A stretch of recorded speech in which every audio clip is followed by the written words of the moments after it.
Hey everyone, it's James. I know I haven't done a review for, I think, like 4 days now, but good reason for that. Hey doggy. Hey, reason for that is mainly I haven't had time. I really haven't had really, really a lot. Like, I really haven't had the time, you know, really anything. I haven't been able to really do anything. So, yeah, sorry about that. I really haven't had time to do crap, so, I'm going to do a review today, though, and today I'm going to be reviewing the, anime 3, video short Memories, which is brought to us by Katsuhiro Otomos, who, I'm probably pronouncing that right because I'm fucking stupid and American and white, so, yeah, but I'm pretty sure this is the same guy who, made Akira, and I'm pretty sure this is the guy who made the manga. I don't know if it's the guy who made the anime. Which is weird that I got this, because I don't really like Akira. I mean, I know everyone loves Akira and praises it as this great anime movie, but in my opinion, it's just a bad adaptation of a pretty good manga. Now, to be fair, I only read the first volume of the manga, but it really isn't a good adaptation of the manga. They cut so much crap out that it is kind of just an abridged version of the manga. And I'm not saying the animation is bad or the writing's bad.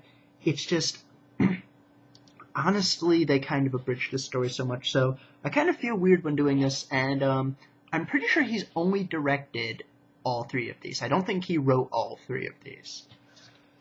So, to be fair, since this is a 3 thing and all 3 of these things are different, I'm going to review all 3 of these individually, and then I'll tally them all up into an average, and then I'll give that average how I overall feel about the thing.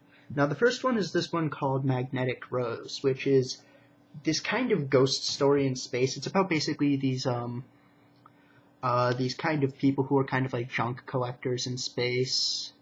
I know there's another anime kind of like that, but essentially they kind of come across an old spaceship that belonged to this opera singer lady who kind of secluded herself in space after her fiance died.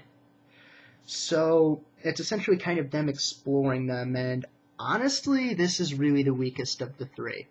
Now, animation-wise, it's really good. It's not as strong as the third one, animation-wise, but it's still really beautiful to look at. But overall, it's just a ghost story. There's really nothing special to it. It's not really scary. There is sort of a unique aspect to it, but not really. There's really nothing unique about it. And I think it would have been better if either it had been shorter or longer. Shorter in the sense that this one does take up the most time out of the 3. Like, the first one is a good 45 minutes. So out of the 3, it honestly is longest, and I think unfairly so, because I think honestly I would have liked to see if they had cut this maybe in half, which it could have been cut in half. I would have liked to see another feature in this. Also maybe a bit longer in the sense that I think if they had fleshed out the characters a bit more and fleshed out the world, this could have been far more effective as a ghost story. Overall characters, it doesn't really work. Story is okay, but animation-wise is really good. Now, keep in mind, it doesn't really flow animation-wise like a lot of anime does. The characters don't look great, but the backgrounds look great. The part of her kind of palace in space is really beautiful. And when that's done right, it looks gorgeous. I'm not going to deny. But besides that, I wouldn't really recommend watching the first one. I think I'd probably give that one about a 5.5 out of 10, only for the fact that it's really animation-wise stellar. Now, the second one is one called Stink Bomb.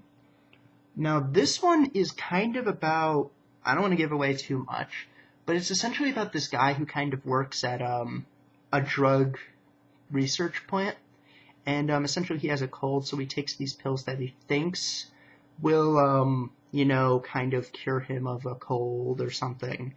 And essentially, it's actually a horrible chemical weapon produced by the military, which essentially produces a horrible gas from his body that will basically kill everyone around him. Now, this one, even though that plot sounds tragic, it's really funny. It's really a comedy of errors and how many things just go wrong, how many things do right, and how stupid the main character is, and how he always keeps on splitting up, and how he doesn't realize that he has this horrible weapon in him that's killing all these people, and how the government's trying to cover it up or kill him, and all these things. It really doesn't have a complicated plot, but it's really funny.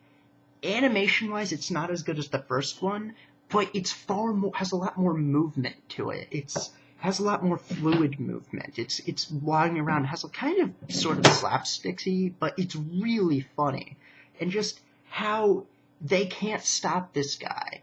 And even though it's kind of a comedy about the destruction of the world in a sense, it's really funny. I don't really want to go on too much about it because honestly, there's really not too much to say about the second one. It's really funny. I liked it a significant amount more than Magnetic Rose.